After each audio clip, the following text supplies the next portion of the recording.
All right. Hi, I'm Geoff. And I'm Kyle. And welcome back to A Tale of Two Movies, a podcast where two college movie dropouts talk about movies that may or may not have something to do with each other. Hey, how about it? Yeah. We're talking about Whiplash first. He did not drop out of college. You know what? He did. Does he or does he get kicked out? Oh, he gets kicked out.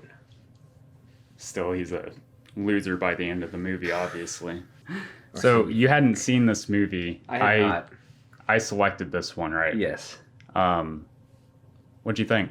I don't want to just say I liked it a lot. That's very simple, but it was amazing. I felt like the end took like 4 different twists. Yeah. Like you thought it was going to end one way, and then it was like, nope, we're going to switch it up a little more, and then it's going to change again, and then it's going to change one more time. I love that. It's so all the way exciting. until the very end, and you're just like, holy shit. So the ending was very, very was very satisfactory. Like not in the way like kind of just like middle level, like it was a satisfactory performance, but like satisfactory. Like I was okay with the way it ended. Yeah, I was a satisfied consumer of the product, and it was great. I agree. It's hard not to talk about the ending immediately, first, because it leaves you off with one of the best like inspired feelings. Like you're so excited by the end of it. It's only music for like 15 minutes straight, but you want more of it by the end. It leaves you wanting more, and you want to see the post concert, like what happens right after that. Like, I would love to see that. Well, my hypothesis is that Andrew is one of the greats, and like his force his story, I guess, his arc as a character, like he's so hungry, and J.K. Simmons' Fletcher character, that force is just equally as hungry, but like in a different way. But he was telling the story about how that one guy how that one teacher had his like pupil that went skyrocketed, and now he feels like that's kind of, if we're just gonna get into the ending, we should just talk about it right now. Let's do it. Yeah, for sure. Because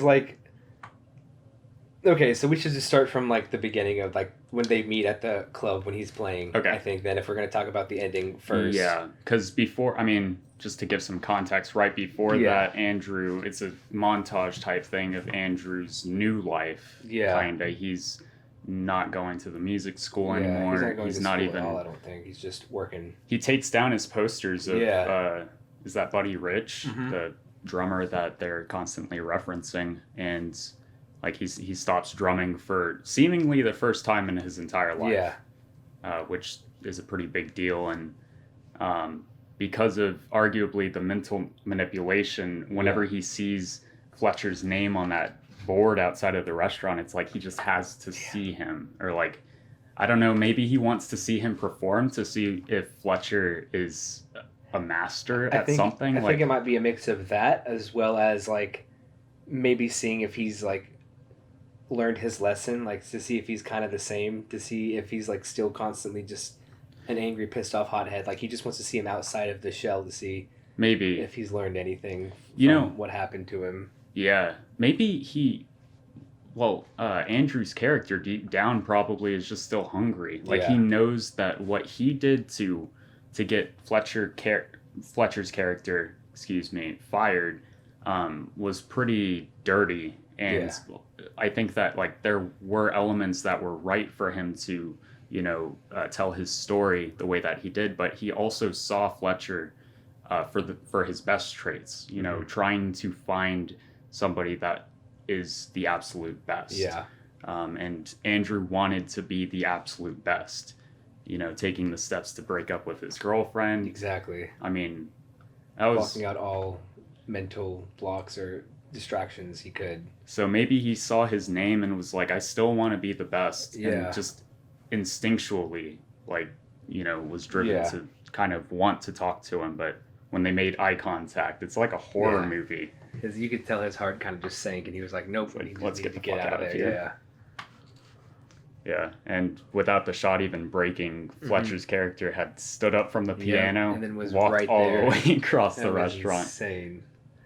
And then so they're talking, and This is when Fletcher goes into real intense detail about the simple story. I forget the names of the actual musicians, but the simple story about how he became Bird. Or Yes. Bird was his name. Yeah, and I mean, of course, at the very beginning of the film, when Fletcher is first talking to Andrew Neiman's character, like openly, like trying to make him comfortable, he's like, he does hint at that story of like throwing the cymbal and almost hitting what's his face, and that's what like made him great. But it was so much more casual then. Yeah. And like the weight of the movie was felt whenever he's like going back into that conversation, I feel like. And of course, how did you feel? Because I've seen this movie multiple times, and I can't really remember if I was on track with the screenplay and what was moving. Did you think that Fletcher knew that Neiman was the one who like was the student that got him fired? Do you think that Fletcher... or did you know that Fletcher knew that? No, I didn't. Not until the very concert scene when he said that. I didn't have any... I didn't even suspect it. Like, I didn't think, like, oh, maybe he does know. Because then he was like, I bet you it was someone from blah blah's class. Like, it's probably someone. Since, like, you know, and then it made sense since the most likely someone to snitch would be from the class of the guy who killed himself, because that's who he's closest with. Yeah. That's why I was just, like, kind of, you know, throwing it away as, oh, that's probably is what happened or what he thinks happened, but... Yeah, and I'm glad that, like, hearing that you were kind of tricked, and then that line, you think I'm fucking stupid, whenever he just says that on stage, that's, like such a heart-dropping moment. Yeah. They take away everything that you're excited for right then and then you're just like, oh, fuck. And from there on, it's just pure, like, secondhand embarrassment almost, because you're just like, holy shit, just trying to... He's trying to get through it, but you're trying to... I was trying to get through watching it. It was almost hard to watch. It was... very bad, yeah. Yeah, from the very beginning of the film, J.K. Simmons' character, Fletcher, is, like, personally interested, it seems, with Neiman's character. It seems like their forces are, like, attracted in some way. He can tell something with this person. So, like, it was so manipulated through that, you know, dinner, or, you know, that and then at talking the end, scene. When he was like, Ryan was only ever an incentive incentive to get you like better. Like it was crazy. Like he gave him such a sense of security that there was no way he could say no, because he's like, oh, this guy sees me as a fucking like friend now. And like even at the beginning of the film, I was picking up on things that I don't remember ever picking up on, but like the double time swing thing that you know, in the opening shot, you know, that's what they go into, is learning that double time swing. And then during practice with his, like, not the best band, but the one that he originally starts out in, he's just practicing with that double time swing. Exactly. And they're just like, what the hell? What have you been practicing? And Fletcher's character just, like, barges in as the instructor tells him to stop.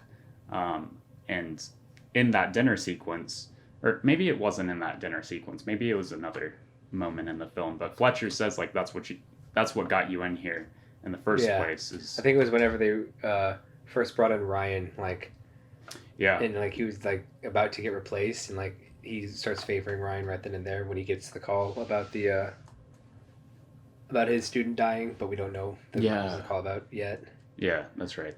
But yeah, and back to the dinner scene, like right before the final act, or the final whole scene, like whenever they're eating, and he's telling him about, like, you could tell he's manipulating him in the sense that, like, going back to it, like, about the manipulation, like, he knew the perfect story to tell to get, like, Andrew's character thinking, like, oh, that could be us, like, you know, because he knows, like, the kind of scouts that are going to be there. And that's why whenever Andrew comes back and, like, J.K. Simmons, Fletcher's whole mood just completely changes. That's why it's, like, so satisfying, like, that he's on board with it at the very, very end. It's because it's, like, I don't think that's initially what he had planned. He really just wanted to fuck this guy and, like, end his career. Yes. Because he was fucking pissed. Yep. And like, he's a monster at that point. But, however, Neiman, like, matches him.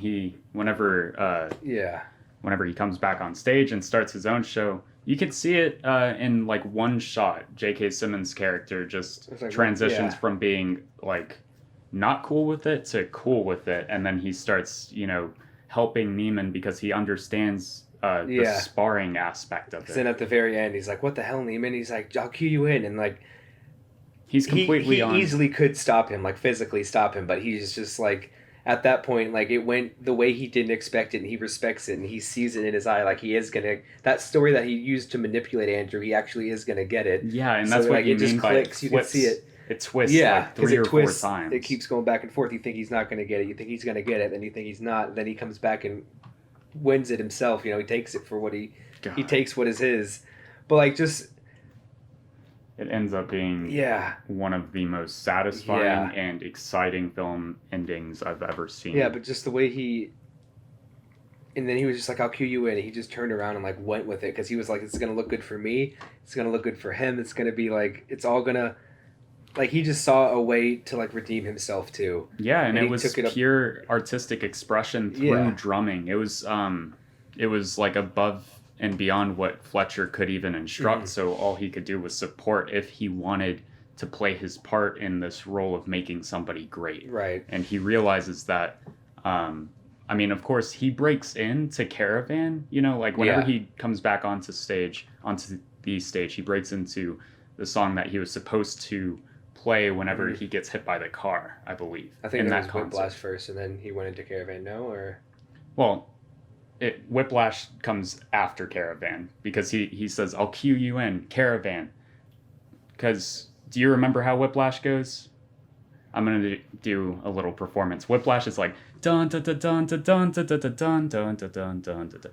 So that's the entire band playing Whiplash. Caravan starts out with like bum bum bum bum bum bum bum bum bum bum bum. So at the beginning of his little showdown thing. He starts with Caravan, and then after, Fletcher's character gets swayed in his opinion, and he's now for Neiman.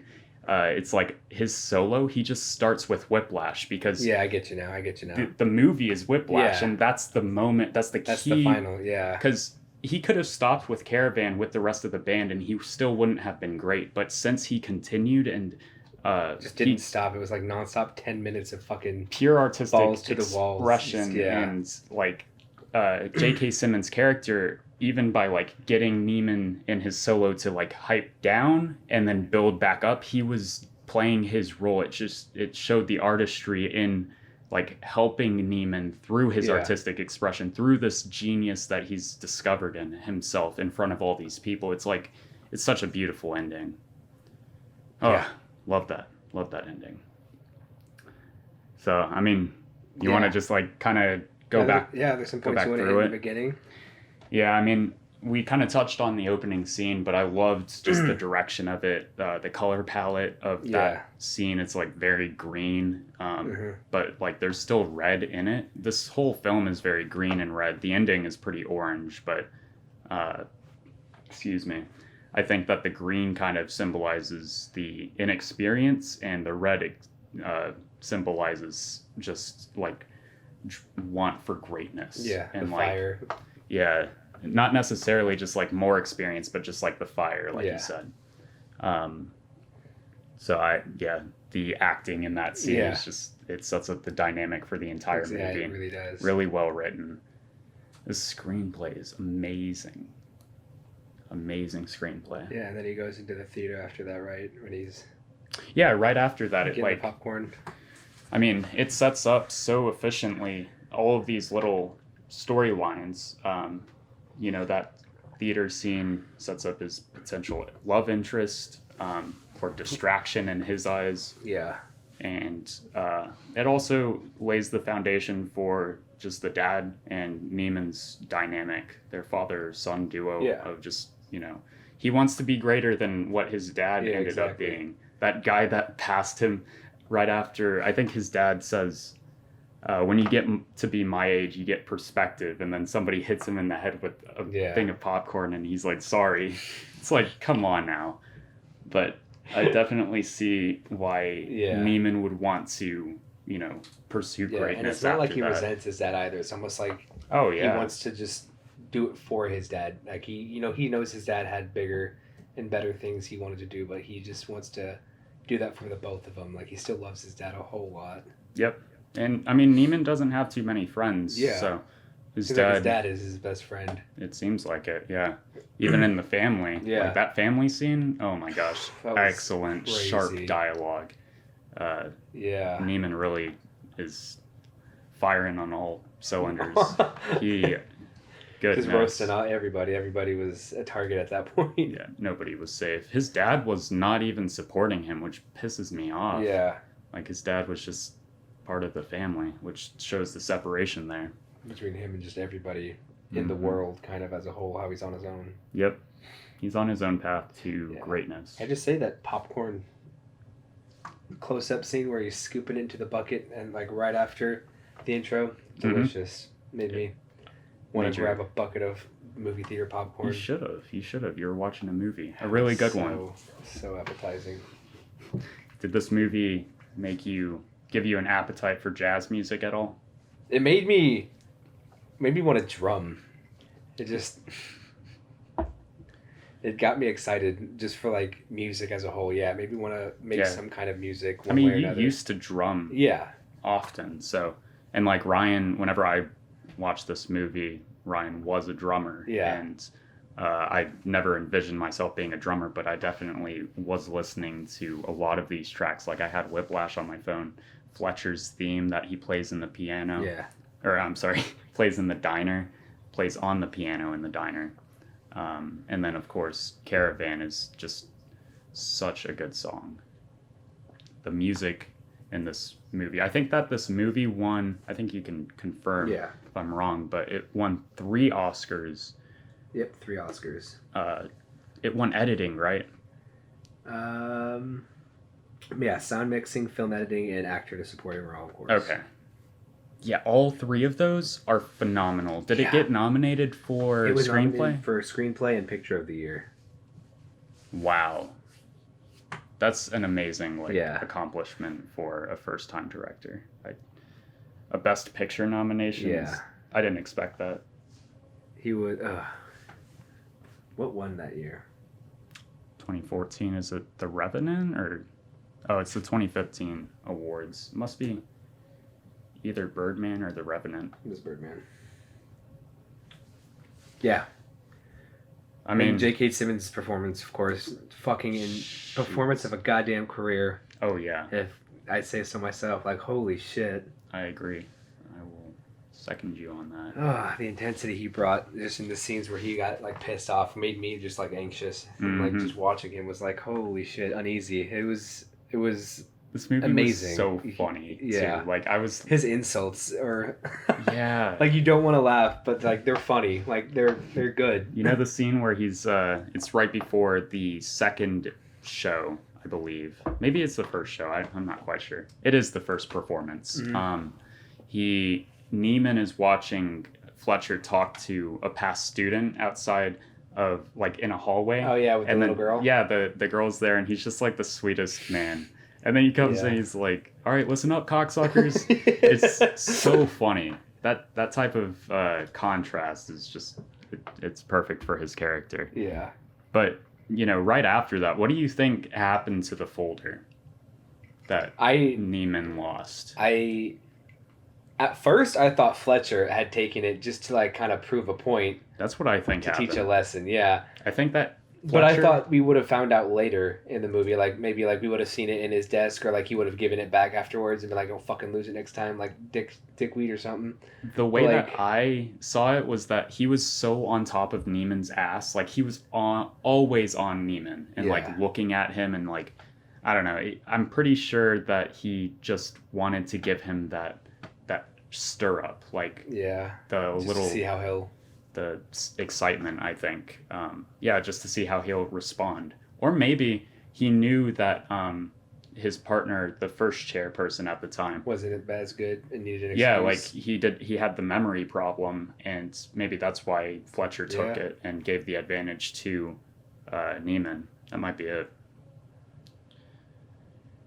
Whenever I first saw that, I didn't come to those conclusions. I was just like, what the fuck happened to that folder? Like, I lose things so often, so it pissed me off whenever I first saw that movie. But now, watching it. I came up to it. As soon as he put the folder down, I was like, oh, I thought like after the concert, Fletcher was going to pull the folder out or some shit. Or like they were going to go to Fletcher and he was going to have it like there. Like, what the fuck is this? Right. And they were both going to get like yelled at or fucking kicked off for the show or something. Or he was going to play or some like crazy shit, you know? Mm-hmm. Yeah, the cinematography, the editing, just all great. All great. Yeah, the cinematography is... The close-ups were some of my favorite shots. Like, just like... Yeah, how many cuts do you think there are in this fucking movie?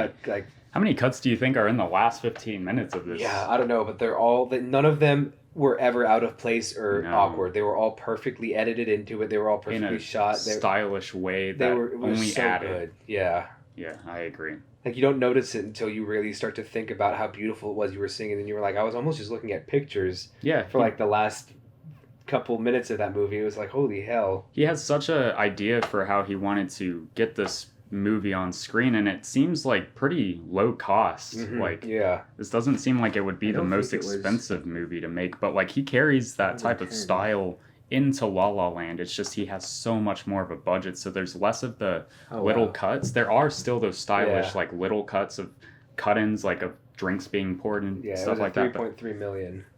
Oh, okay. Budget. That's not bad. That's insanely low. Yeah, that is very low. But like he has a lot more long takes in La La Land versus this one, which he has a surprising amount of like long takes in here. You could tell he used La La Land whenever he filmed La La Land. He used the budget to his full advantage. He's so having the big. experience behind him. Like he was like, I'm gonna fucking make something that's gonna cost money. Yep. But it's amazing. Cinematography. Yeah, we need to discuss that. Discuss La La Land. Moonlight and La La Land. That's what we should do. That should be a good one. Is there anything else you wanted to discuss in this? When I first watched, I hated the love interest.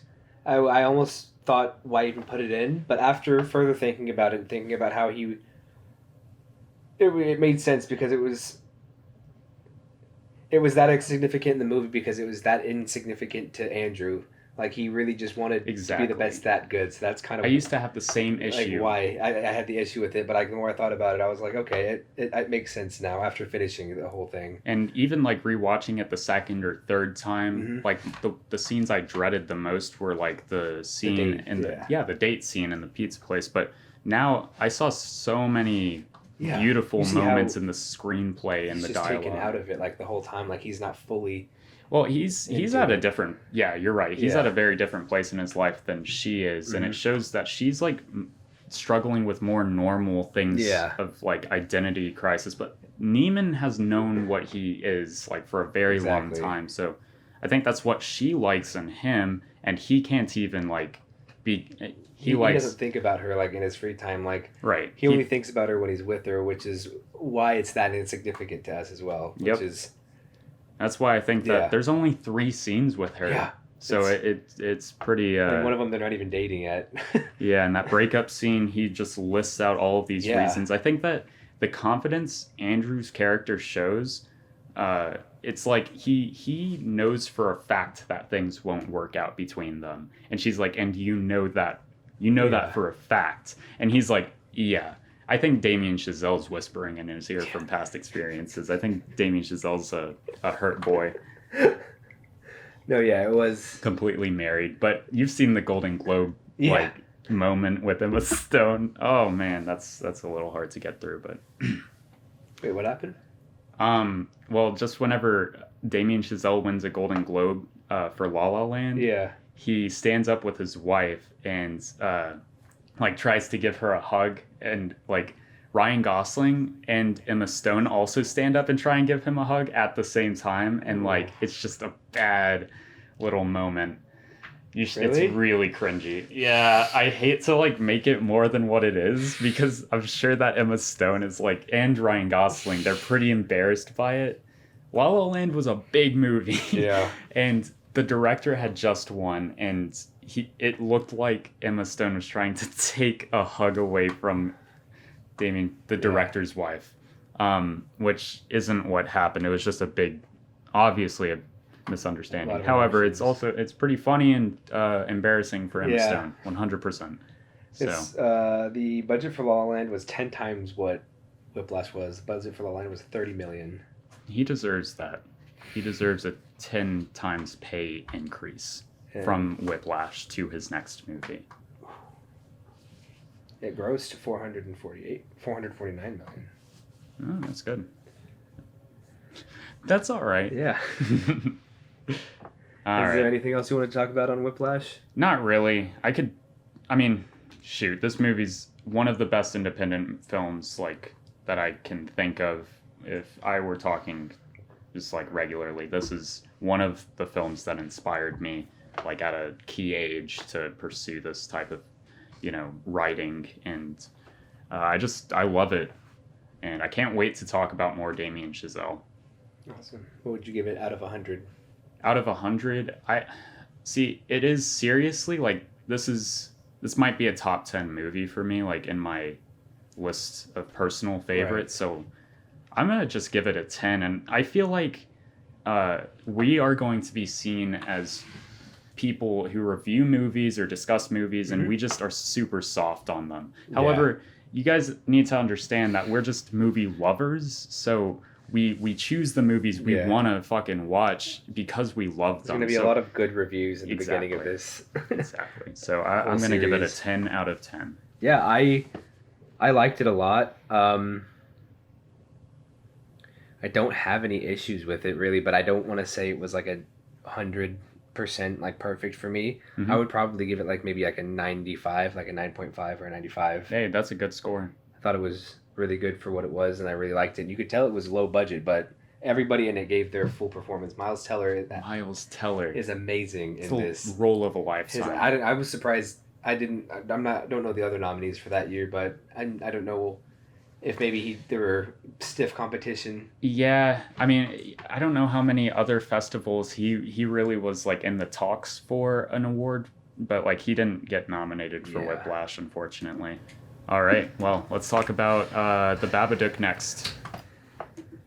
Like Zach Fox, I think he's one of the funniest rappers to be doing that type of, but he's like more of just a comedian in my opinion than a rapper, and like I think that if Andy Samberg, if I heard his stand up, like I would probably find that more tasteful than his music comedy.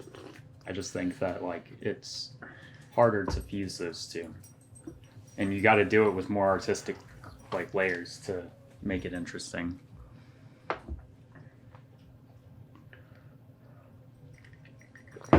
Finch? What is that? Oh, it's the sequel to Whiplash. No shit. No way. No, that looks like the sequel to that one other robot movie that was directed by the same dude who directed Elysium. It was like Paco or something. It was something stupid. That's not a stupid name, but like... Big Hero 6? No. It's a live action. There's a movie directed by the same dude who directed Elysium. It's like Chapo, or like Chap? Oh, Chappie? Chappie. Yeah, Chappie. Chapo. Chapo. On a post-apocalyptic Earth, a robot built to protect the life of the creator's beloved dog learns about life, love, friendship, and what it means to be human. Tom Hanks is Finch. I didn't take any notes for the Babadook. I've never taken a note for a single movie we discussed. Usually how it goes is the first one I watch, that's the one I'm taking notes on. The second one I don't take notes. That's how it's gone the last 3 podcasts. Usually how it is, I have my notes app open, I'm like, I'm going to take some notes, and then I don't take any notes. It's kind of hard to take notes. You got to find a happy, like, in between. You don't want to just be stopping it and, like, writing down everything like you're, taking notes from a projector like in class. Yeah. However, you don't want to forget, and I forget a lot of shit. So like I do need to actually hit pause sometimes to write down my notes. The Babadook.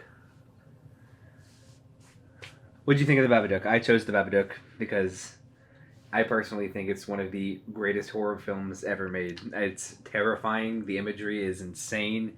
Um, Not only the subliminal meaning, which we'll get into later, is also very important, but just the story overall is just good and solid. Oh yeah, and like very few errors or continuity like mishaps or anything like that. No, yeah, yeah. I love the Babadook.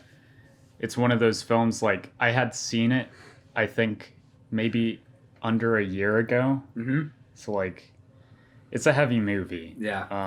I wasn't necessarily, when I put it on, it hit me how much I really didn't want to, like go through this tragedy and, like, this misery is what it is, I guess. Yeah. But I love the movie. It's one of the best So good. concepts that's just, like, hidden, and I don't know.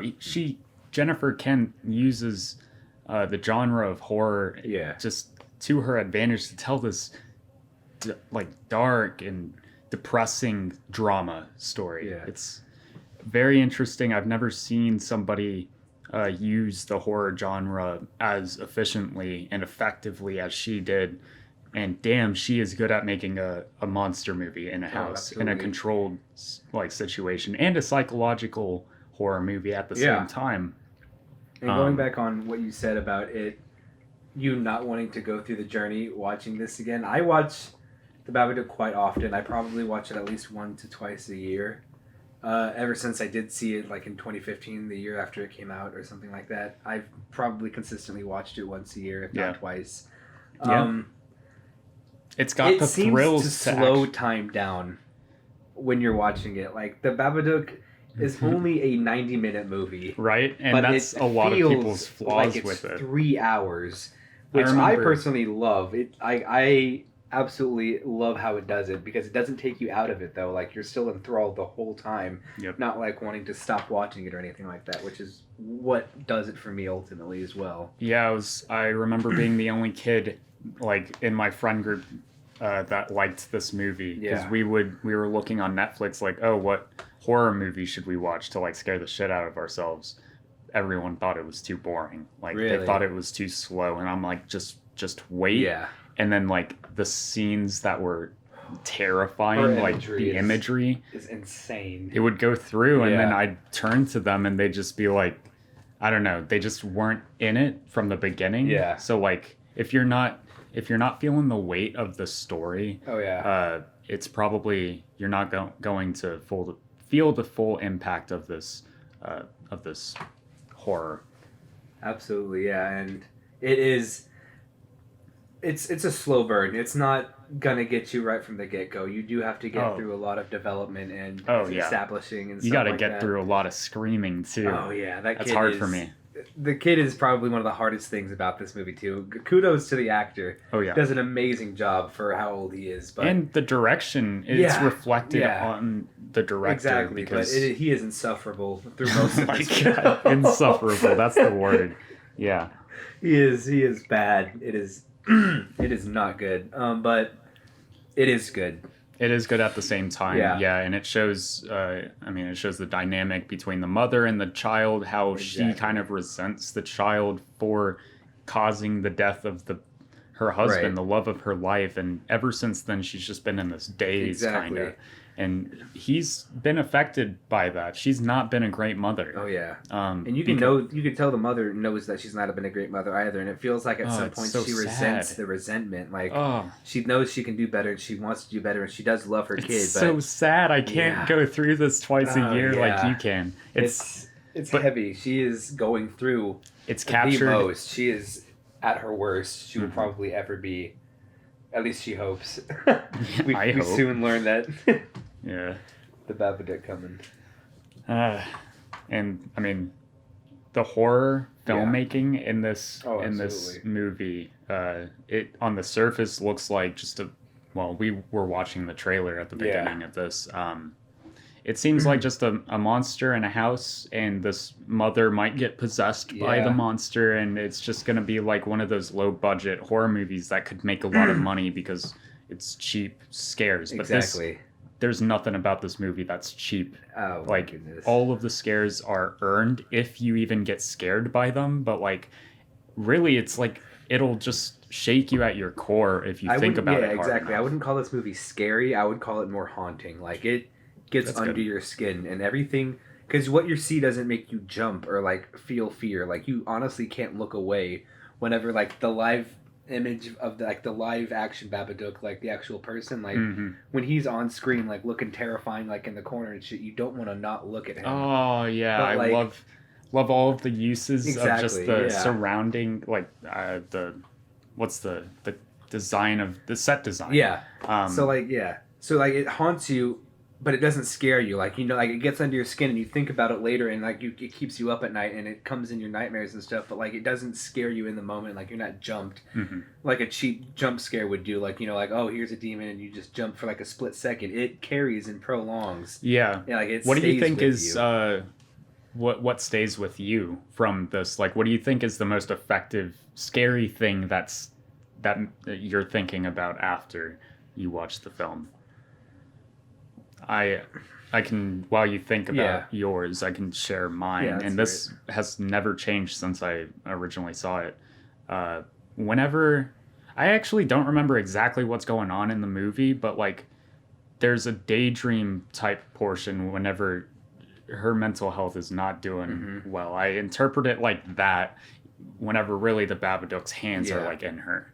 And she is watching the TV and she changes the channel and it's the newscaster reporting on this mother who just killed her son and killed herself or something like that. And then there's just the shot and it shows her in her house standing there like smiling, and it's just so creepy. I will always like think back to that.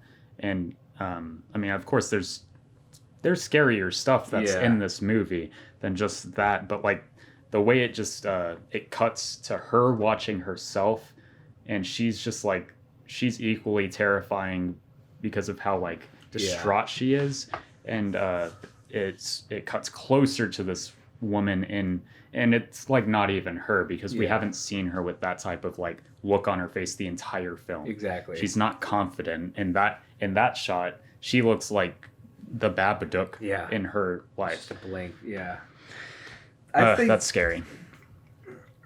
Yeah, the most I have like a kind of two different half answers. There's the thing that's like the most I would say, I guess, scary, like frightening to me, and then there's a thing that sticks with me the most. Okay. But I'd say the thing that's the most scary would probably be just the way the Babadook like looks behind, like whenever like he's not there and like they cut back to it and like he's just standing behind. Like the live action Babadook is like terrifying. Oh to yeah. me. It is so frightening, just like the white face with the big smile and like the way they edit him together to have, move like, in no that one body, scene. almost like when he's like in the background you just see a face too. That was just like exactly. He's just a terrifying being. But the thing that stuck with me the most would be like the pictures from the book.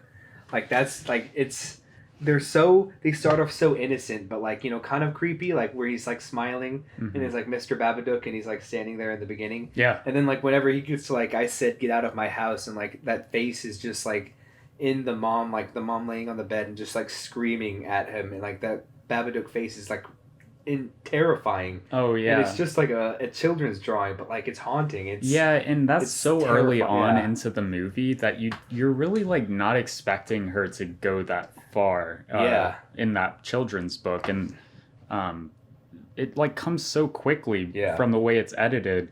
The mother is obviously not showing Samuel, but she's reading past where she stopped, and it's just but like it doesn't go all the way with the frightening imagery because it cuts off and it's just like the blank pages, but like it leaves you with but it still shows more than what you would have thought you were dead, or you should have thought you were dead, or something like that. And I mean, Jesus Christ, that should immediately tell you what you're in for, and the way that it's edited makes it so scary in my opinion.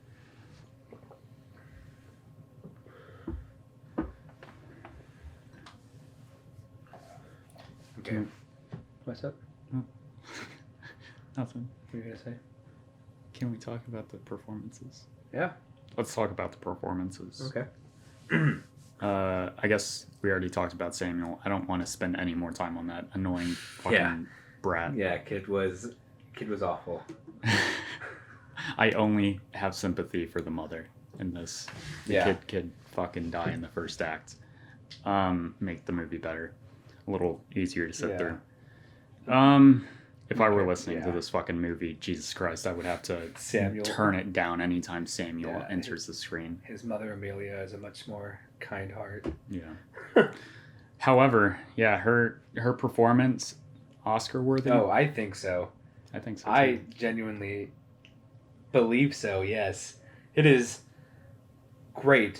Her face acting is like everything. Like her facial expressions are insane. That must have been such a hard performance to pull out of a person. Like, maybe not for her because she like stayed in that emotional state. I don't know how she did it. Like her eyes like tell you everything too, and like I agree. She has it just throughout her. You can just tell her face, her eyes, like everything behind it.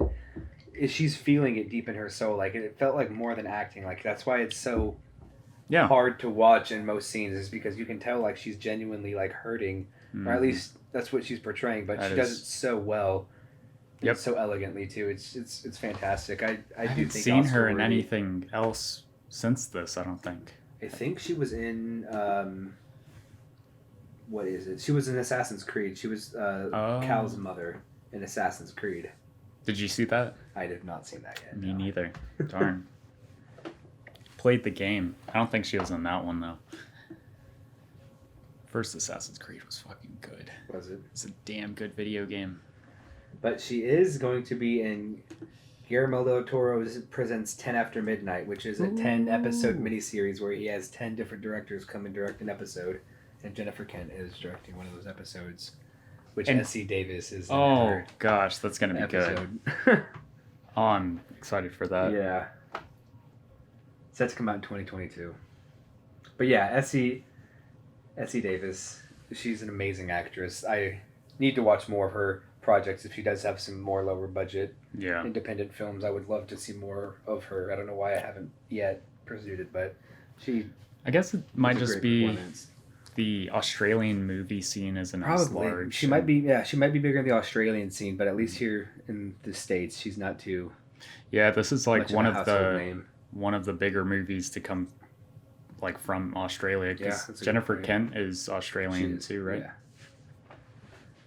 But yeah, those are really the only two performances we see throughout the movie. That and the old grandma next door. Oh, it's the old lady. She's nice. She was sweet. She is sweet, and whenever the mother's character just like is ignoring her because she's all possessed by the Babadook, it's understandable. Like I'm with that mother character by just like annoyed by her. Yeah, not paying attention to her sweetness and kindness.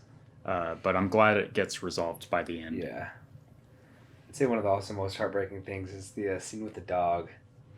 Yeah, it's not fun to watch. You're talking about when she strangles him. Yeah, when she kills the dog.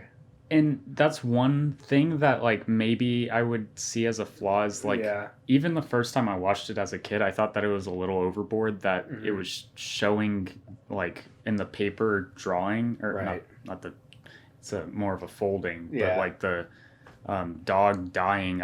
I saw that they had a dog, and it's like the dog's gonna die. Yeah.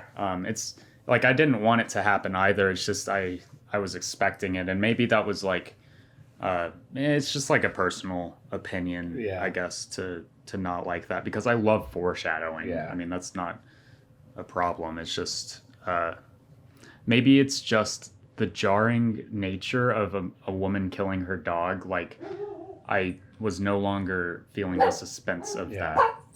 All right, Mickey, speaking of killing dogs. So yeah, I guess we can kind of just discuss what the well, at least what you as well, but we believe the general like interpretation or theme, like theme or interpretation of the Babadook as a whole is like the Babadook is basically depression, and this is just a journey of the mother and son going through depression.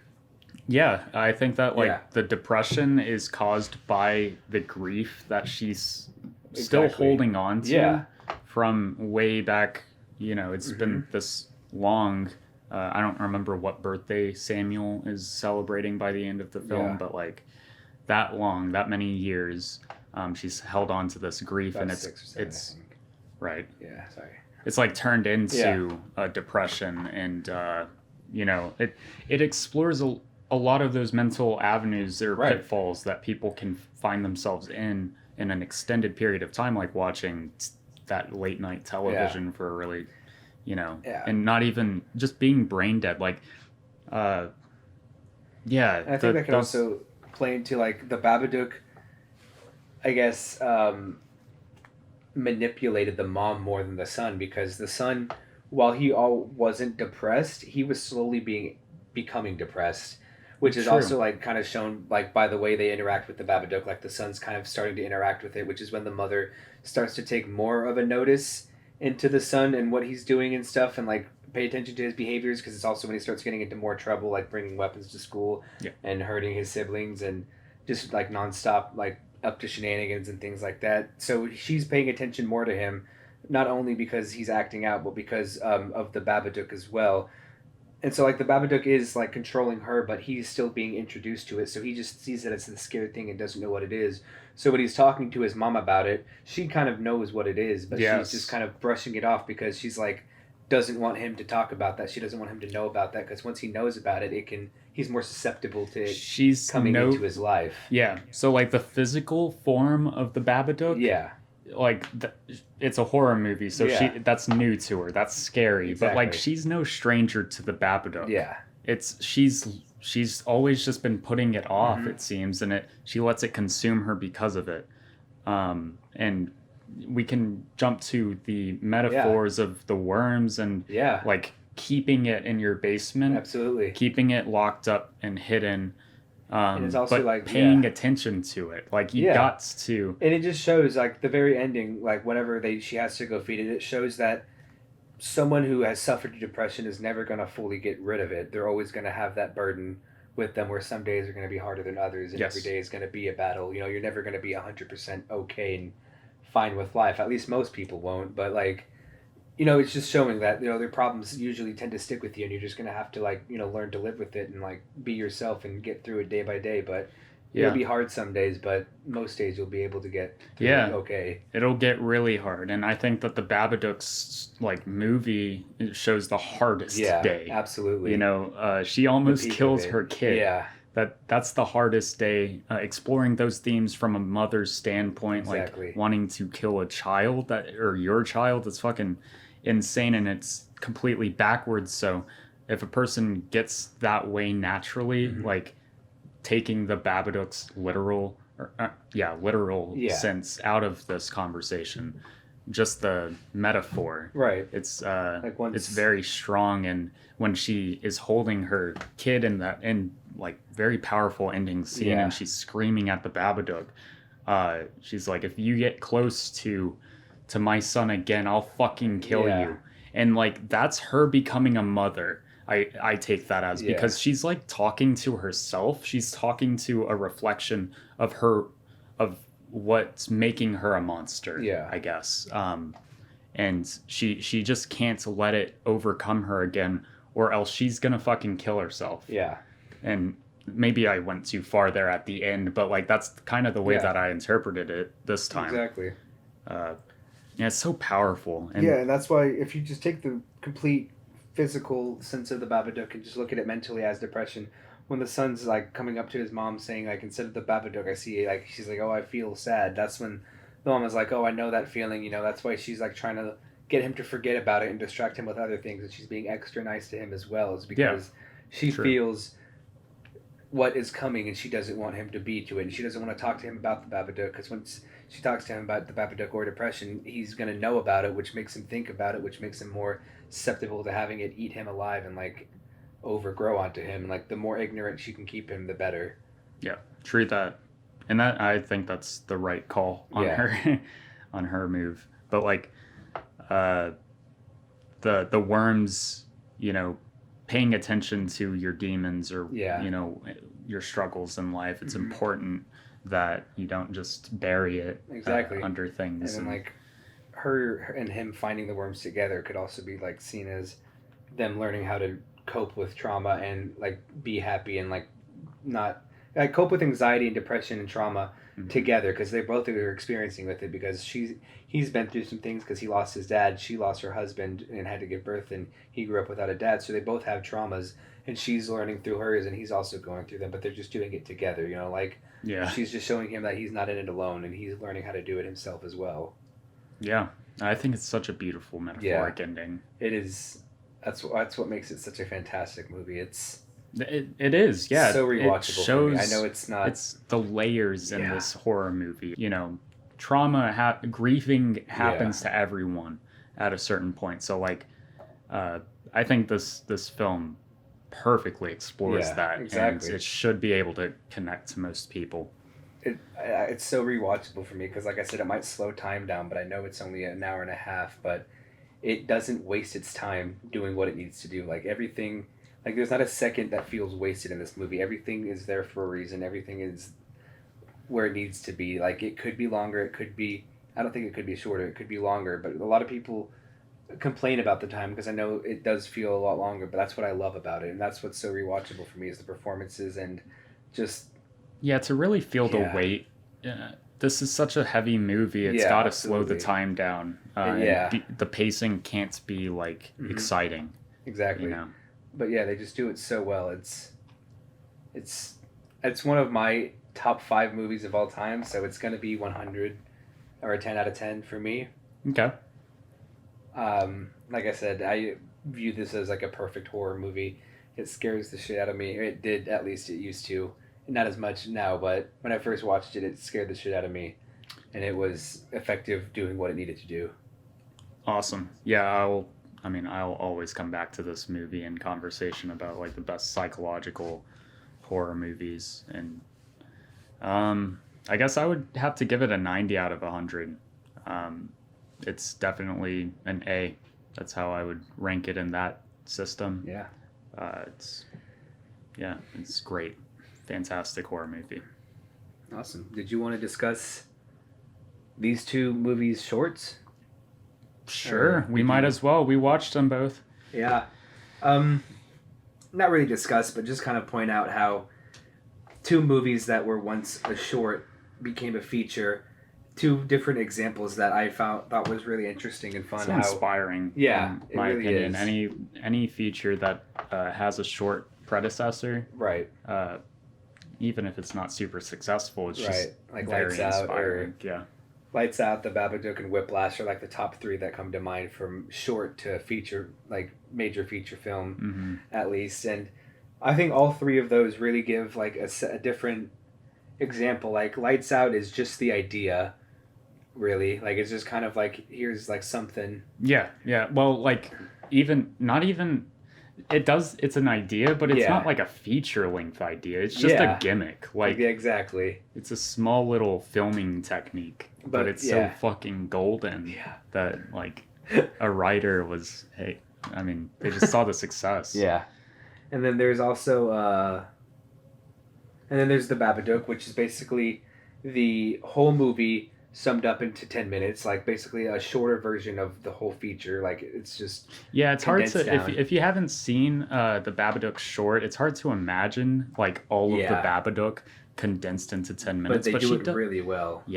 It's called Monster by Jennifer Kent. If you're interested in it, it's great 10-minute short, perfect in my opinion as well. But yeah, there's like an example like that where it condenses the whole thing into just the 10-minute short. And that is another type of short film that like is equally as effective. I mean, shit. Exactly. Maybe not. Maybe actually, I disagree with that statement. I take that back because Lights Out, that short film, is not as effective or powerful as Monster. Yeah, Monster is great. And that's not to like dog on Lights Out. It's just a different thing.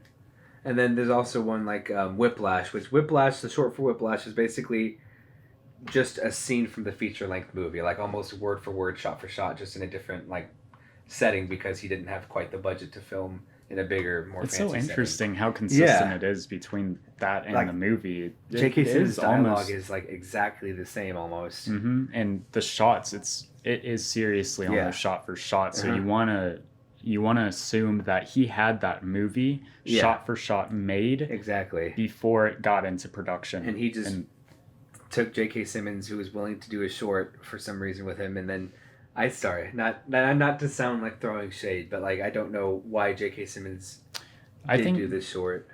Personally, I think that J.K. Simmons was on the road to getting an Oscar. Like he wanted more recognition as a serious actor, and he saw Damien Chazelle's other film, the Madeline and guy sit on a park bench or something, and he probably saw the talent in him just from that film and wanted to work with him. Yeah. Like, it's hard to... I also think that Damien Chazelle wrote the character for J.K. Simmons. So you think they might have talked while he was writing this movie and then just developed it further for Fletcher to be J.K. Simmons? Mm-hmm. And J.K. Simmons, like, isn't the biggest name actor at the time. Right. He's, like, kind of B-list celebrity. Yeah. So now, I guess this is kind of what shot him into more of an A-list got him his Oscar. It's crazy. It is, yeah. But yeah, so it basically seems like he had the whole script written out. He took this one scene and he was like, hey, let's just act this one 18-minute portion of the script out. And it did really well. I think it was probably one of the more effective. It was one of the more effective 18 minutes of the movie without spoiling like the whole feeling of the movie at the end. It introduces dynamics very well. And that sequence is just tension. Yeah. It's tension building, tension release, and the force of J.K. Simmons as an actor. Yeah, which I think is probably one of the hardest shorts to like pull off because it's just, you don't have any of the pre-dynamics of knowing the characters beforehand. You kind of just jump into it blindly, like just a scene day in the life ready to go. It is very blind. Like, I think that as an audience member, like sitting in Sundance for the first time, I would realize by the end of the film how engaged I was the entire time, and then I would be like, oh, that's the beauty of this as a short. Yeah. And then I would be interested to hear about the feature. Exactly. Because clearly, like, there's more to it. Mm-hmm. And, it's not the heaviest thing in the world. It's just, it's showcasing what the story's going to be like in the feature. Yeah. Yeah, I don't have much else to say about it. Thank you for stopping by again, guys. If you haven't, like and subscribe, leave a comment down below. Let us know what we can do better. Yes. We'll see you next week where we discuss... You can just cut it. That's a good idea. That's a cliffhanger.